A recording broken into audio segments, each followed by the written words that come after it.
Okay, welcome everybody. We're here at Breton Woods at the Ridge with Garrett Koedoot, and we are going to be talking about shells. Garrett has brought in an extensive collection to show you, and we're really excited. So welcome, Garrett, and take it away. Thank you very much. I'm glad to see you here this morning. I was wondering how many would show up and be interested in what I've been interested in for a long time. But I hope that you'll enjoy what we will share this morning. First of all, I want to make sure that you understand that what I'm bringing you this morning does not come from America so much as it comes from another part of the world, which is the Philippines. So Pat, if you'll put that first slide on the screen, you will see. If you've never been to the Philippines, you have to know that it's made up of many, many islands. In fact, 7,100 plus islands. Now, many of those are not occupied by normal habitation. Just people come and go fishing, or maybe they'll stop overnight or something, but they don't live there. There's no fresh water. But on the other islands, of course, there's water. There's plenty of rain in the Philippines. But what this means is that for a shell collector, this is like heaven on earth. Because if you look at the islands, look at the coastlines available, the places where there are inlets and places where fish and shellfish and other sea creatures mate and give birth and produce eggs and little ones, and they are safe there until they go out into the ocean. So that's one of the reasons why the Philippines is so very important for the shell collector. But it is also because of its climate. It's there in the subtropical and tropical zones where so much of the shells that we know about are found. It's amazing how many there are. In fact, the next slide will show us a little bit more about this. We lived on the island of Negros in the city of Bacolod. That's the biggest city on the island. And there are 4 islands called Visayan. This is the western Visayan. There are 2 more islands on this side, which are not on the map, eastern Visayan islands of Leyte Samar. And that's maybe famous to you because that's where MacArthur came back to. When he came back to the Philippines, he landed on Leyte Samar. But anyway, all those 6 islands are called the Visayan Islands. And they are a prime place for shell collectors. There are more extra special shells collected in these areas than in any other part of the world. That's really saying something because, not that big a country, but there are more there than in almost any place in the world. And that's why it was almost natural to go out to the beaches and start looking for shells. It was just almost natural for us to do that. Ruth and I lived there for 16 years, and many times we went down around the island because there was no roads across at that time, and we would all the way go down this coast and come out over here towards the tip of Cebu. And that's very close to Mindanao, the big island down below, and also close to Bohol, which is a very special place for shell collecting. And of course, it still is part of the Visayan area, so there are a lot of shells there, and that's where many of mine come from. So if you see a note on where it came from in the Philippines, it often says Dumaguete. That's a city that's down there. Okay, now with so many islands in the nation, it's obvious we're going to have a lot of beaches. So let's see the next slide there, Patty. Here's one of the beaches in the Philippines. I don't even remember where I took that one. I think it might have been a Pulupandan on Negros. It could also have been near Dumaguete, but I'm not real sure. Anyway, there are beaches like this everywhere. Now, that means that some of them might be not a very good place for shelling because there's too much activity on the beach, fishermen, or else maybe heavy population nearby. But then there are other places where hardly anybody ever goes. And so that would be a perfect place to go shelling. Now, I found several beaches around Negros Island that were very wonderful for shelling, including around Dumaguete. But they have always been to other places. No, let's not go back to the maps. You probably wouldn't remember that anyway. Now, with so many islands, it of course depends a little bit on which island you are on and what beach you are on. Finding shells on a beach is not always very easy. It takes a lot of effort sometimes, because how to get to the beach not only, but also how to find shells. They may be there, they may not be there. So let's take a look at the next couple of slides. Here is one picture of a beach which is not in the Philippines, but this one is in Florida. The shell that's lying there, I think did I bring one of those? No, we'll see it in a picture later. It's a prickly cockle, and it's the only one that's visible, so you don't find much of anything else. It's a very common situation on beaches, even in Florida. Let's see the next shell. And the next shell. Sometimes you get a pile of shells, but there may not be all that much in there. Oh, there are some nice ones in here. There's a few tops in there, like this one, and there's some bivalves in there, but usually just half of the one. You don't get the other half. Here's a pretty little top way over there, the red one. So you could find something that there's a big pile of shells that has collected with the tides and the storms and so forth. If you happen to have a nice day when you find one of these piles of shells, you might spend quite a bit of time going through them. At other times, though, the beach will look differently yet. Next one. That's more common in many places around the world where beach lovers go. And if not too many people have been there, you can find all kinds of stuff in there. We did this in St. Petersburg occasionally, but we certainly did this in the Philippines. I did. Ruth didn't always do that, but I did. And find shells, or maybe groups of shells too. Okay, that's enough about the location. What is a shell? And I'm going to take a little bit of time here to do a little bit of zoology. Okay, so if there's no slides involved in that one, but a little zoology.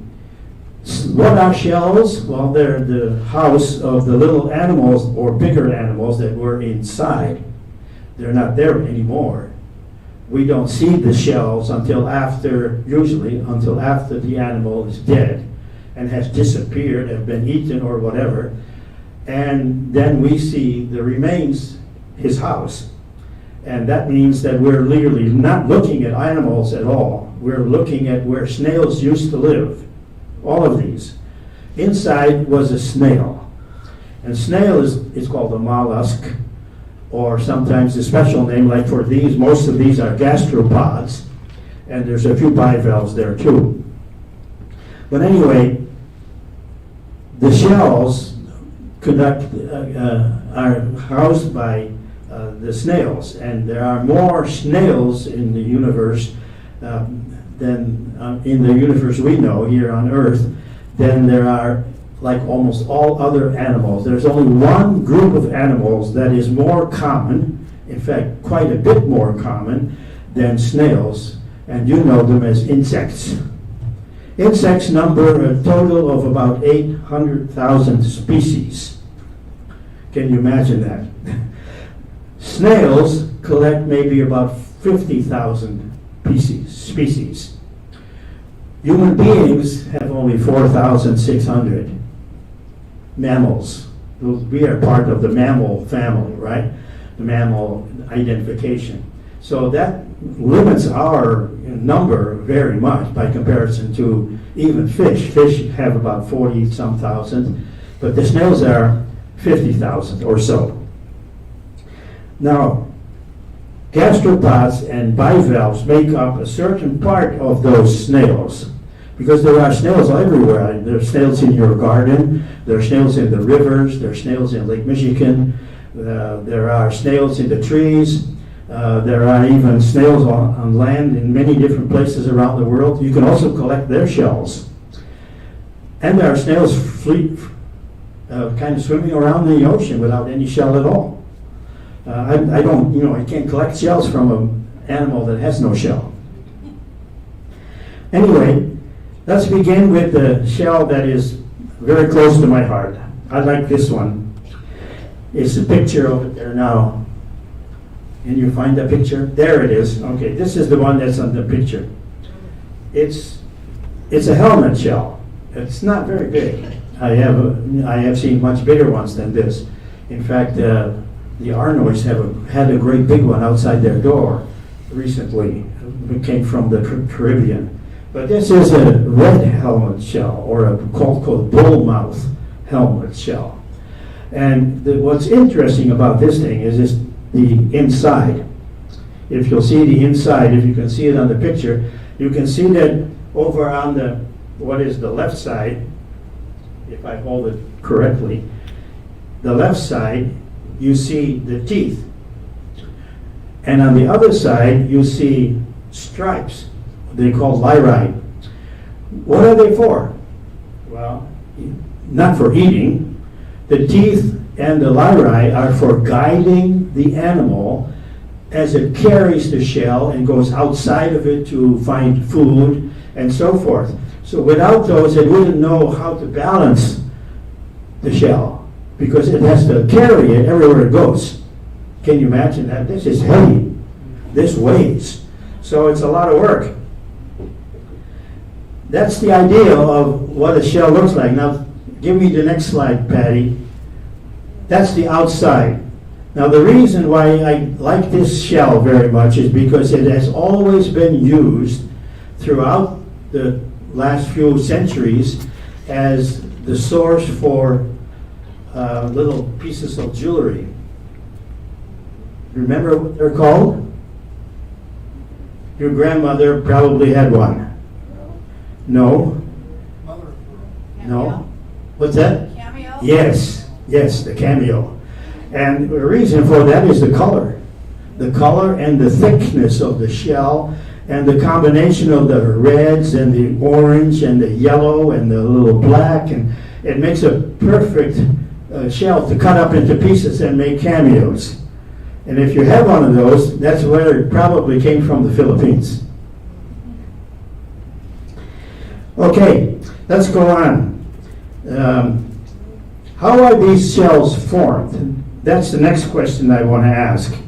How does this happen to be what it becomes when it's an adult? Well, the mollusks are reproduced by means of fertilized eggs that swim freely in the ocean or wherever they are hatched, and then begin to grow. Sometimes they'll attach themselves to some rocks or some coral, or maybe just fall down to the bottom of the ocean on the sand or wherever they are. And then they begin to twirl, coil, or whirl, as we sometimes call it.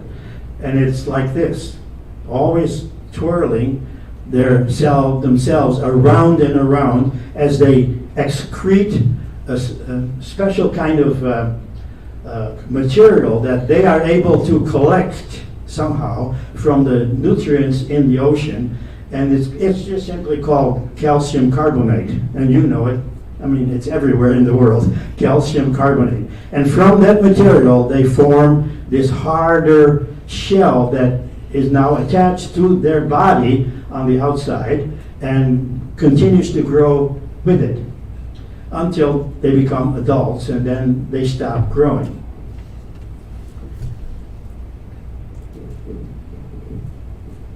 Let's look at the next slide. You got it up there. This is a mellow. I don't have one there, but it's a volute, and I want to use this one because it's you can see the quarter, and you can see it's a pretty good size. Now I want you to look at these tips. Can't see that one, but we'll see it on the next slide. Oh no, you went too far. I think go back a little bit. There must be about two of those slides. No? There should be two of them. Oh, there it is. Okay, here it is. You see this button? And here and there. The one on the right is a little baby shell. The one in the middle is a juvenile, teenager, so to speak, and the one on the left here is the adult. But they all have a distinctive little bubble called the protoconch, a protoconch. And that's the original formation that the baby shell as it was born made. And it's just a little tip. Now on this one it's quite good size because this is a fairly good sized shell. But in many of the shells that I collected, I don't see that tip anymore. It either broke off or it was hidden in some other part of the swirl. But this particular animal keeps it very nicely intact so we can see how it started and then how it continued on its way, whirling and whirling until it became as much as this. So that's how the shell is made, all from that same material, calcium carbonate. Now let's go to number 11. That's the one that was already up there. How does a shell move? What does it look like when it's under the sea? Now, I can't take pictures of under the sea because I'm not a diver, but I have found one picture, and I'm going to step down here a little bit because I want you to see this. You notice that the shell, the front of the shell is here, not there. That's the back. That's where that little bubble was, way up on top. That's how she started. And then turned and turned and turned until we got the mature. This is the animal coming out, walking on some rocks. And here are two extensions of itself. In some of them, it's in a channel. And here, this is a cone. This is called the alphabet cone. It's found in the Caribbean. This is a proboscis, and it will have on the end of that, which the picture doesn't show, a mouth from which it can grab, with which it can grab things and eat and crunch. Even some of them even have like the cones often even have a poisonous dart they can shoot from there into an animal that they want to capture. The other one is little eye. We can see where it's going. Only the more developed shells have the eye. A lot of the younger other ones that came first do not have that. Okay.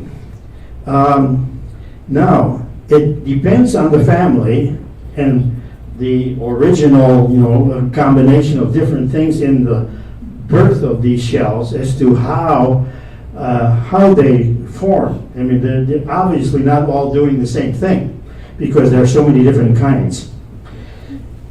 Many shells develop a steady whirling motion. Let me see if the ton here. This is a ton. Picture on the right and the left are both tons as well. There's a ton of dolium in the sulcosa. This is I forgot. Anyway, this is another ton. You notice that it has no markings on the outside except the spirals. It's a spiral formation that has never stopped growing from the time that it was born. Just kept on going until it becomes an adult, stops, and that's the end of the whorls. That's one way. It's not the only way that they grow, however. Let's see the next picture. You notice that on this picture there are some markings, and I have one of those around too some here. Well, for one thing, there are other ones around. Here's one. This is one of those. It's the pallium. The picture shows it real well, though. Again, this is where it began, and it went round and round and round like this. But in between, it stopped. So you can see a mark here, and here, and there. This is the outside lip. This was the outside lip before it stopped, and this one was the outside lip before it stopped before that. So if you look at it a certain way, you'll see these little stops that covered up by the next whorl when it started again. So there's a period of time when it wasn't growing. We don't really know why, but that's what happened. And they all, the ones that do this in a certain pattern. And that's the interesting part about the shell. It seems to know how far to go and then stop.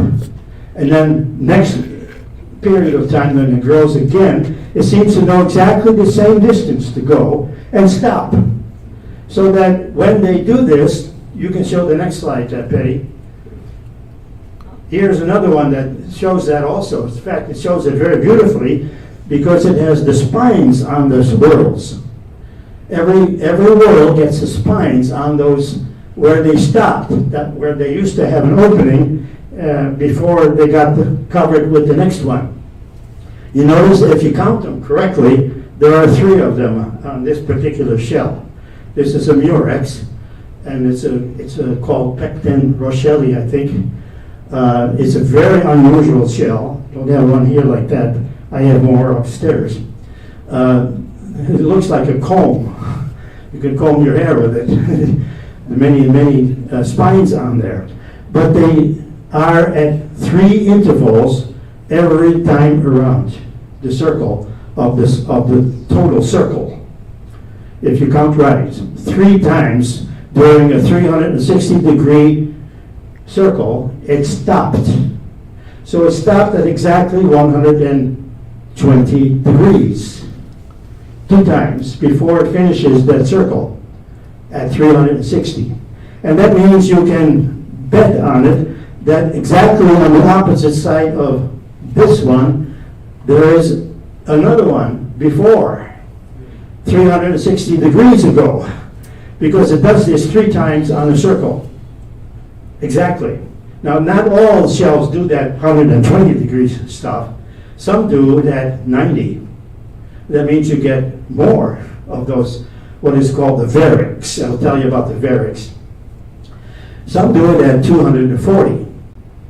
Some do it at 270 even. And that means that they get almost all the way around and leave the last 90 degrees for the next whirl. And that will go all the way around and leave again 90 degrees for the next turn. Amazing. Who counts like that? We would have a hard time even drawing it on a picture.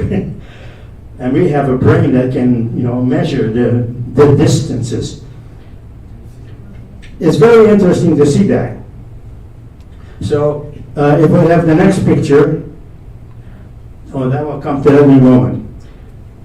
The varix is really nothing but an older opening, lips edge. You notice this one has an edge like that, but it was never covered over. Can't see it.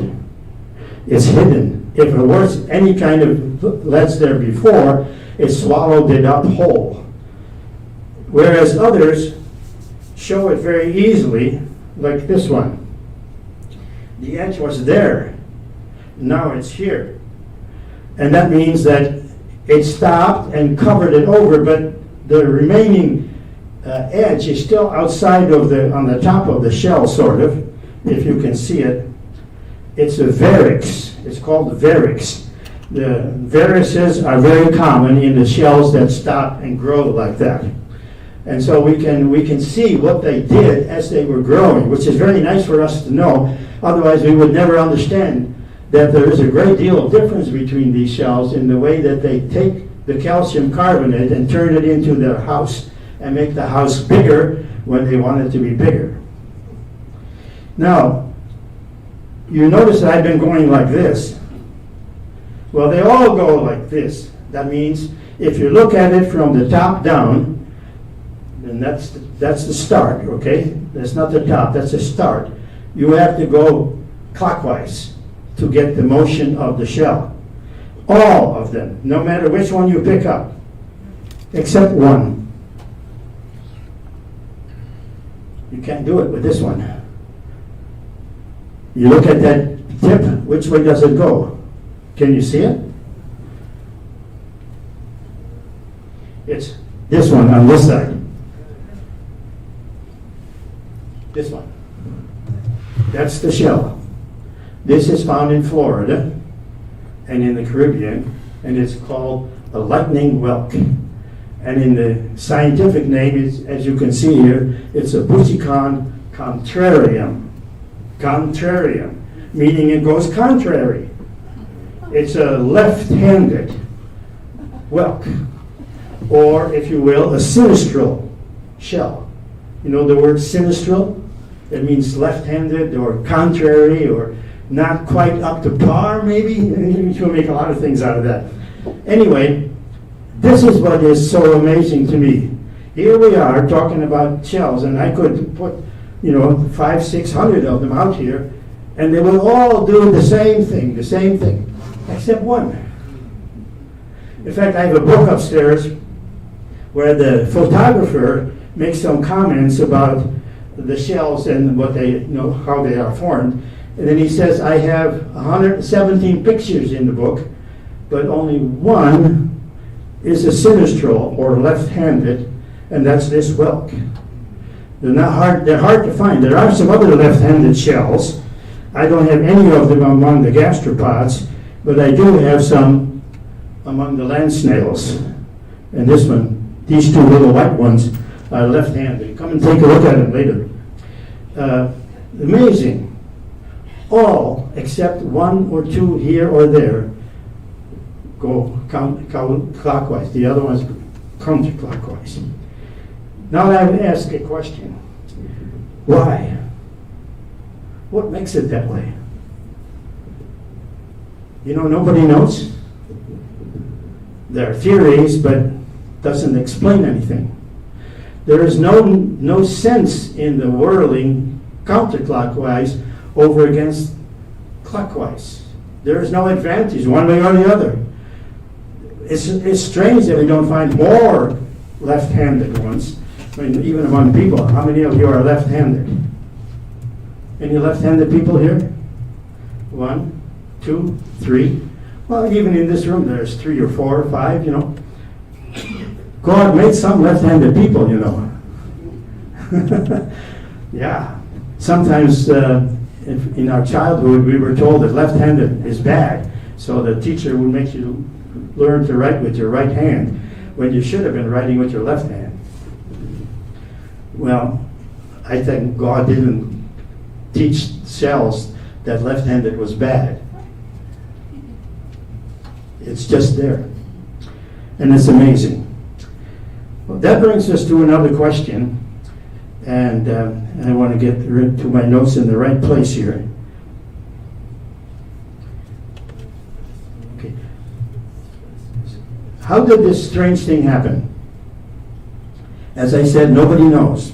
But I think if we would listen carefully to the Bible, we begin to hear some voice in the Bible that understands something that scientists may have forgotten or don't want to hear.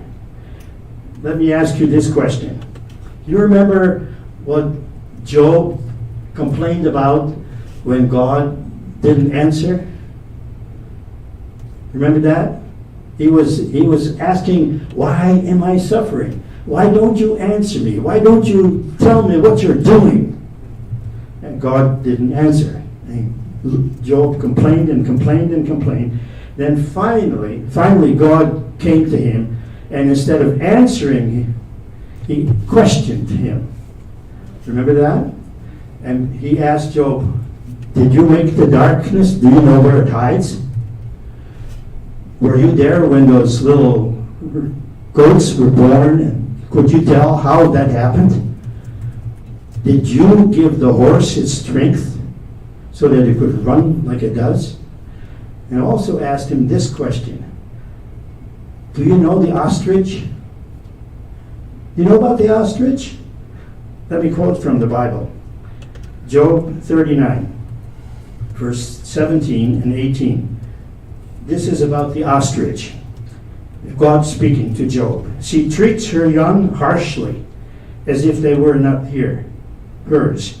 She cares not that her labor was in vain, for God did not endow her with wisdom or give her a share of good sense. Yet, when she spreads her feathers to run, she laughs at horse and rider. Wow. Why is the ostrich so stupid? God made her that way. That's what he says. Why is there a left-handed whelk? Well, God wanted one, not 1,000. He only wanted one. Can I explain that? No. But it does make a lot more sense to me when I think about the scriptural perspective on the relationship between God and all these beautiful creatures that are here. They're for Him, not necessarily for us. Oh, they're for us too, but they're primarily for Him. Now at this point, there's something else that's very interesting, and it's a little bit scientific, so I'm not sure how much of this you will get. I didn't get it all either. But the spiral movement is something by itself very, very interesting and mysterious.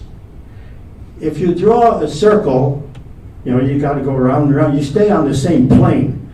But if you draw a circle and start going on a different plane, that's when you get this whirling of the shell.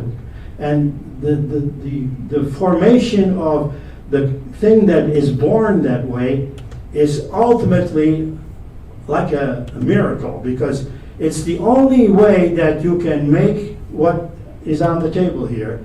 If you are, what shall I say? If you are,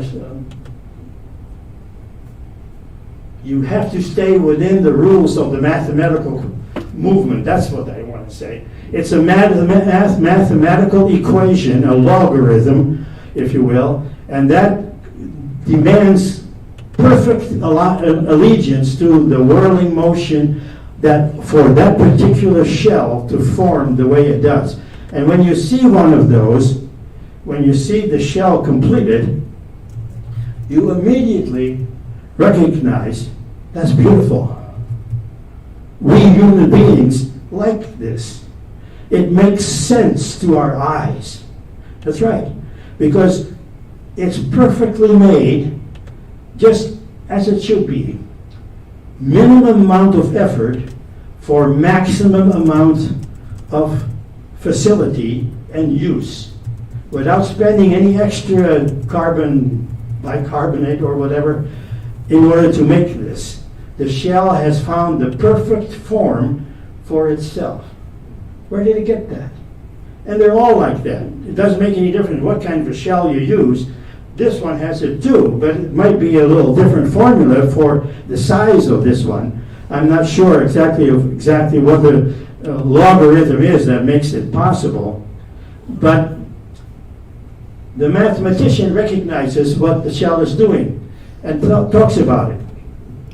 And I found out, without understanding the math behind it, that, that's what I learned in algebra somewhere. And I know that these laws of math, they don't change. You can't bend them around a little bit and still get the same result. Math is math, and you better be right. And the shell is right in its formation of its own little house, or big house, in the case of the bigger ones. That is the mystery of the whirling of the shell. Whether it's left-handed or right-handed, it makes no difference. It's all the same. Now, we'll think about that a little bit more later on. We better go to the next part. Which one is, that's the foot. So I forgot about the foot. A little bit back. Diet. The shells eat different things. Some eat grasses and other herbs, whatever they find in the water. Some eat other animals, small ones, real tiny ones. Some eat bigger animals, even fish and other shell forms. So, and like sea urchins and stuff like that. So it depends a little bit on what they eat as to the opening of the shell.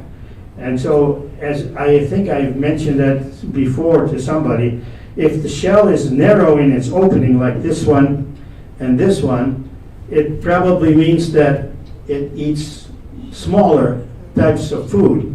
But when it opens up like this, it means it might even attack a fish. Now, this one here is really big. Well, here it is.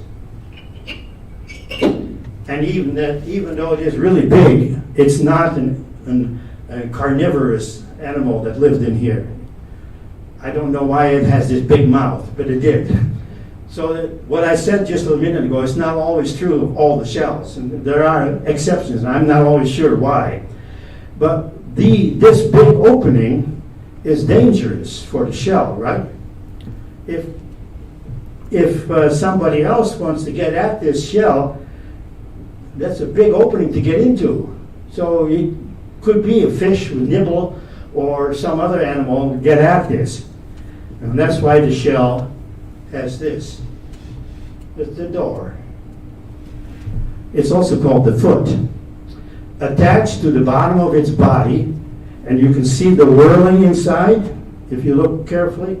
You can see the whirling on my picture there too. It says this is a picture of the shell.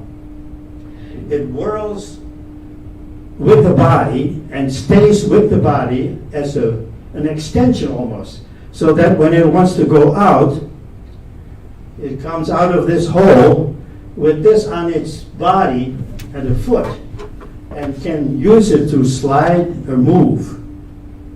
But at the same time, when it wants to go back home, goes inside and it shuts the door. Nobody can get in.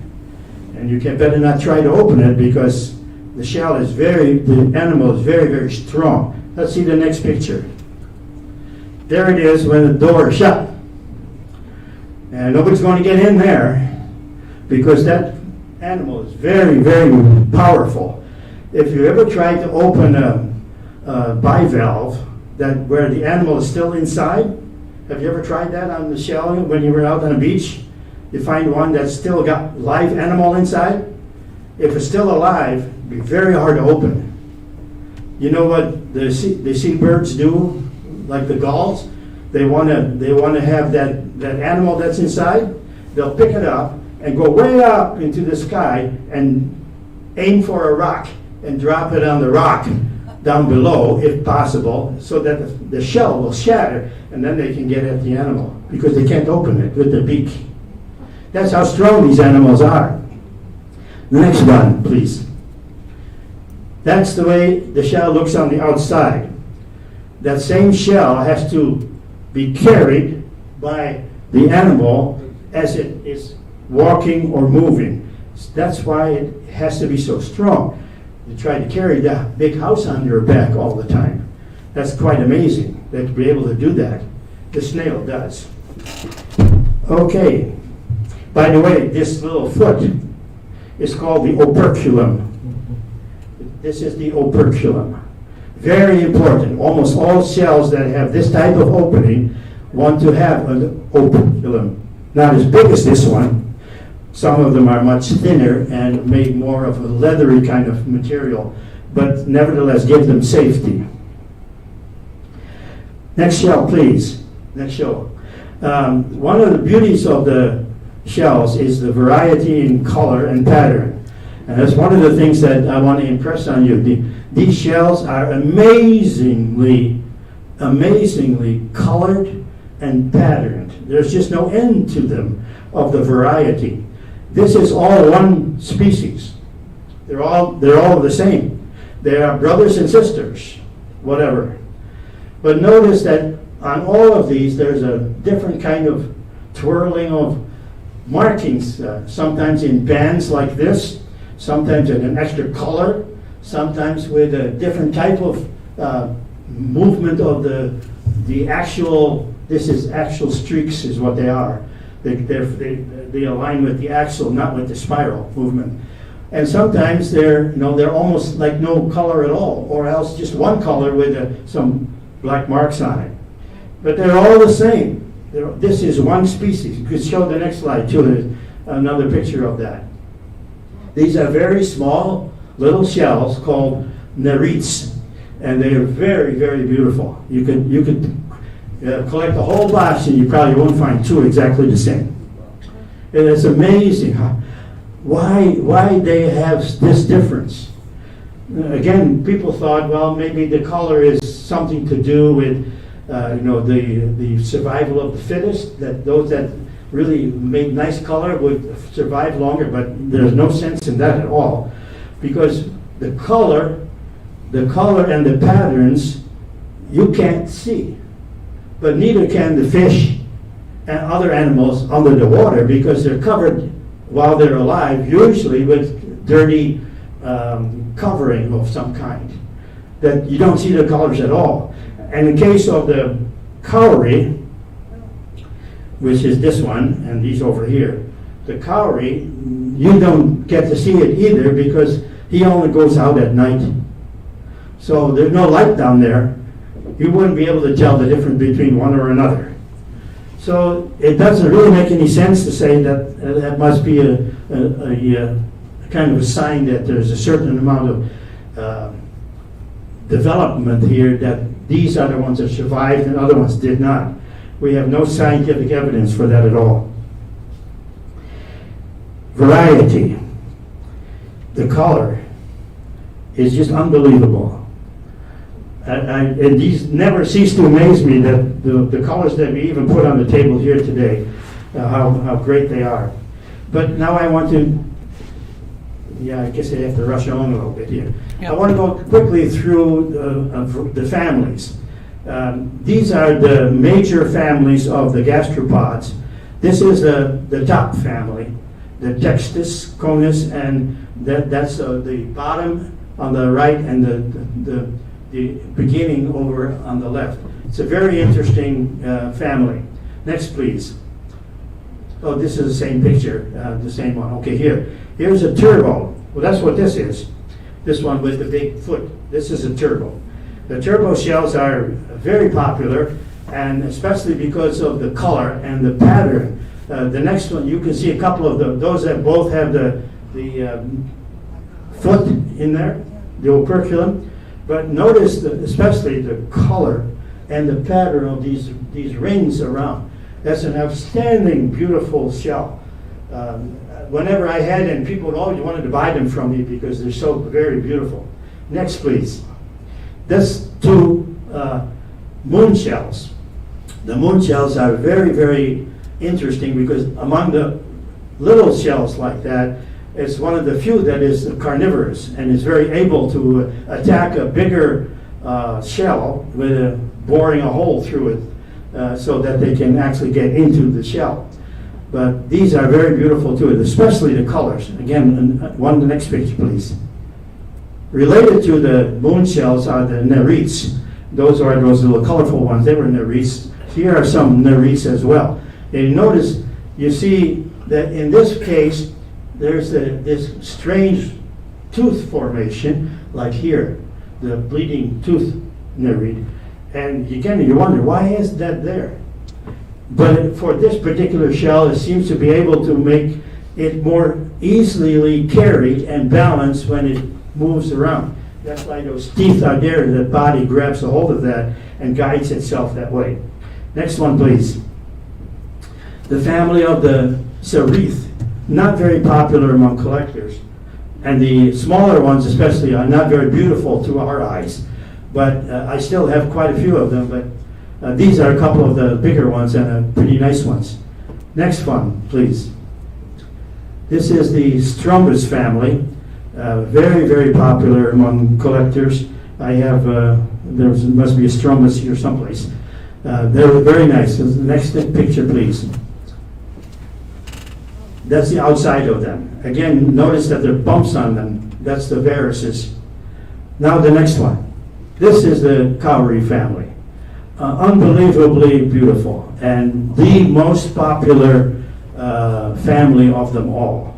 Almost all collectors would say this is the number one selection that they would like to have many of the cowries. And that's why I have some too here. Now, in the Philippines, it so happens that of the most sought after cowries, the ones that are really rare, there are 7 of them. You can find all of them in the Philippines. Now, I have never seen a Valencia. Oh yeah, I have seen a Valencia once. It was in a store somewhere in the Philippines, and the sales price was over $2,000 US for one small shell. And the other one I do not have is the Leucodon. But I have the other ones here. The really rare shells. The golden cowrie, the gudata, the This is the luripo and the sakurai. And there's one, was there one more thing? I forgot. Anyway, maybe I didn't bring that one down. These are really rare and would be able to sell these for money if I wanted to. They're very rare. The Koedoot, for example, that little beauty, it is absolutely wonderful. It is just very light and very, very pretty with orange and then white dots and little stips of white all around it. And it's probably cost, I don't know, $200, $300, $400. I don't know. I've never tried selling. Next, please. Okay, here's the Argus cowrie, and you notice it's called the eyed cowrie. It's got all these eyes on it. What for? You wonder. One more, please. And this one is the Mauritiana cowrie, and it is heavy. It really is heavy. It's even heavier than the tiger cowrie that I have here, or the testudonaria, which I have here.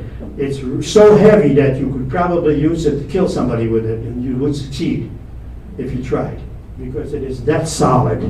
And notice how on the bottom it looks very different than on the top. The bottom is black, almost perfectly black, but the top's got all this pretty fudgy brown. It looks like a piece of fudge when it's lying on the table. Okay, let's go on. This is the ton family. There's a Pacific grinning ton, which has all these teeth again to guide the shell animal. And there's one without all that, but they're both tons, and they're the ones that spin around until they stop as adults. The next one, please.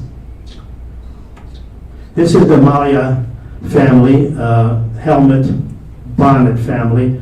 And next one. Yeah, there you go. Here's the bonnet family. And I have one of those over there too, someplace. Yeah, here. This one. Come and look at these afterwards if you have time. Okay, the next one. That shows again those varices that were there before the last whirl and are now hidden except for the tip where it still shows. Okay, the next one. Oh, this is also showing that. So looking at it from the start, you can see how it whirled this way, it stopped here, and it stopped there and there. So I think that's it's a one at 240 degrees. Okay. Next one. This is the same family as the nice big one that's right here. It's a Triton. They're very heavy, they're very lovely, extremely popular with collectors, and notice the fantastic colors and markings inside of the aperture, the opening. Unbelievable for a shell that never shows that to anyone until after it dies. And there it is. And those are extremely heavy and solid. There's one smaller one here. That's the same family. And again, see the same coloring that's inside of that opening is just very, very beautiful. Next. There's a Sematium as well. That's the two that are on the picture are the cousins of the Triton here. Okay, next one. Here's another view of them. And again, notice those varices that are sticking out. That's because they had such a large lip on the outside before they started whirling again. Okay, the next one. This is the frog family, if you will. They're Bursidae, and they have these very beautiful openings too. But these are different in the way that they stop. It shows on this one real well. Here's one, and here's the other. They're exactly 180 degrees opposite each other. So that when you look at the shell, it stops at the same place it did 2 times ago, or the time before. So that the varices are all nicely lined up. And they're really interesting. Okay, next one. Oh, that's the same one again. You notice that you don't see varices except on two sides. Okay, next one. This is the difficult family. These are the Murex family. And the Murex family has so many different kinds. I don't really know where to start. The little Saltatrix that's here is a shell. It's got a little here, but the rest of it is almost all these spines, these projections on the outside from the varices, and and yet the other one that's there from the same family is a beautiful, beautiful smooth shell. It's one of my favorites because of the wonderful lines that are on there in the white and the brown coloring. It is really, really, very pretty. Same family, but they sure don't look alike. Okay, next. Here's the outside of that. You notice that shell shows growth lines, but it doesn't really show much in the way of varices in the big brown one. But it is a murex. Okay, next one. The Nassarius. Nassarius is a very interesting. They're called dog whelks, and they're small. Notice how big my quarter is by comparison to the shells. This particular little animal makes what is called a shield or a covering over the columella. That you see this one here. This is the inner circle, the inner part of the growth, on the inside of the aperture, on the body side, so to speak. So it covers that with a real smooth, beautiful covering. And for that reason, I found them to be quite interesting. Show the next one, please. There you see one that really shows it up. This one. This is all nothing but covering of the part of the shell house that is where the inside or maybe the more dangerous side of the shell is located for an enemy to attack. So it covers that and it walks on and slides on that too. What's interesting about this one is they live in colonies.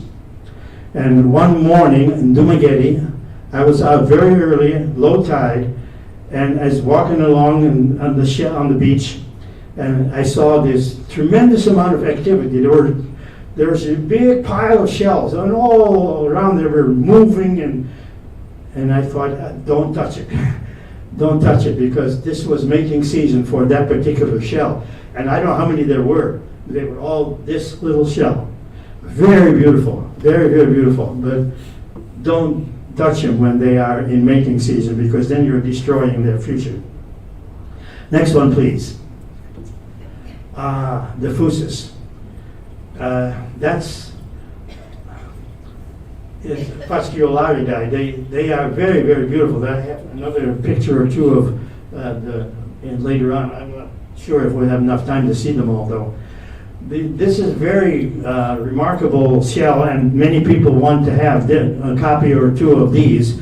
And there are bigger ones in the same family that do the same thing. This long canal, and a few of the whorls up on top. Okay, next. Oh, see the other side of it. Notice that the coloring is just on the outside of the lip and a little bit left on the top, the beginning. Okay, next one. Volutes. The volutes are very, very popular. There's one here. That's a very pretty shell. And this one here, the Laponica. This is also a volute. Very, very lovely little shell. They're very much in demand for shell collectors. Next one. They have what this is called the shoulder, and this is the last whorl, and so the shoulder forms bigger knobs on it. They look like they're made specially almost like a fence for defense on the outside. Okay, next one. Olives. Are you bringing any olives? No, I don't think so. There's no olives on the table, but the olives are very nice and very beautiful and very smooth, almost like cowrie on the outside. And the same type of coloring too. They have a lot of color. Next one. Notice the red one over there with the little lines on it. There, that's a very pretty little shell.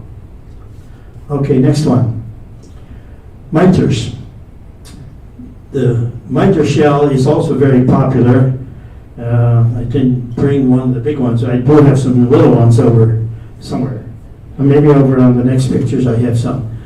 The yellow ones over on that side are part of a whole series of small mitres that all have this gorgeous combination of circular lines, spiral lines, and different colors.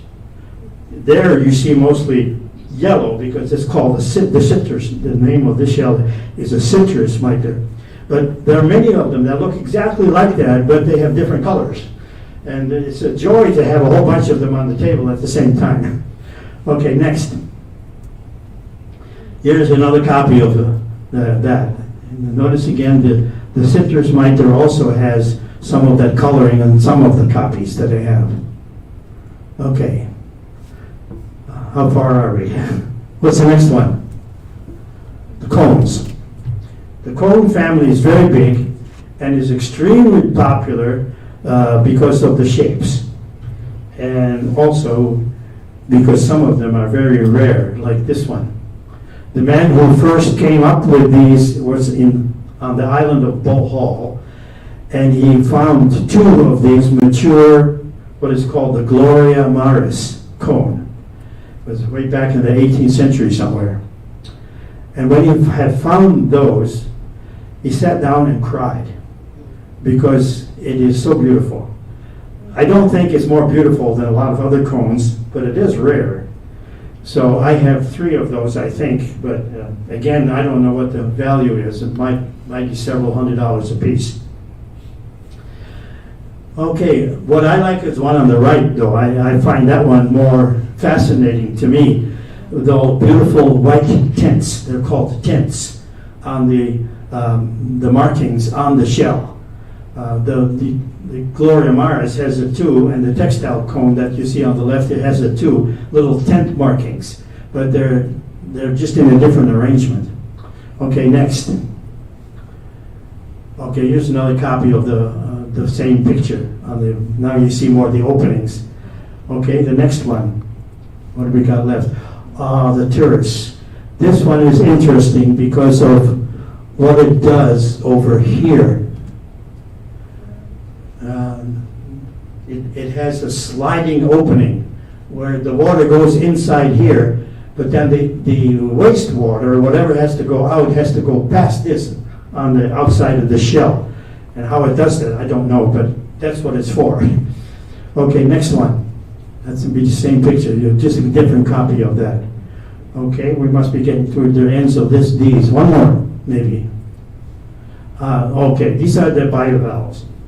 Quickly, there's some there. Bivalves are interesting, probably often more for the inside color than the outside.